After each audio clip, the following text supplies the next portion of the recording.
Hey everyone, in this video, let's see how to auto-organize your Twitter bookmarks using Tweetsmash. First, when you import all your Twitter bookmarks, Tweetsmash will automatically classify it into smart folders for you. Let's deep dive into it in detail.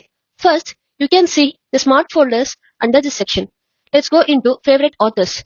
Once your Twitter bookmarks are imported, Tweetsmash automatically group the tweets of same authors together and placed sorted based on the count of tweets. And all your bookmarks from your Twitter list are shown in the section from pics from Twitter list. All your viral tweets comes under the category viral pics, and the recent bookmarks from the last week to till now are shown in this category. Apart from this, you can also create your own smart folders. For example, you can group by authors or labels or with keywords.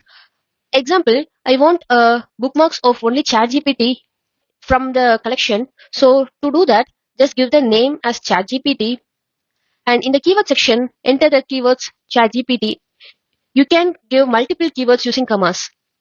So if you want as an email digest to read it at your convenient time of free time, you can just set as an email digest either weekly or daily, and all the filtered tweets or with the counter shown here, and just click create recipes. In the left, you can see all the tweets with keyword ChatGPT or filtered out or shown here.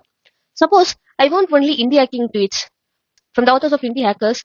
So to do that, just create new recipe. Give as indie hacking or indie hackers. So filter by authors, for example, Tony or Thibault and Banu.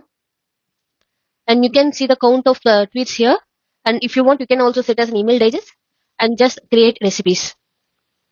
That's it. Once recipes or the smart folders is created, then when in the future, whenever you bookmark a new tweet, it will automatically classify into this section.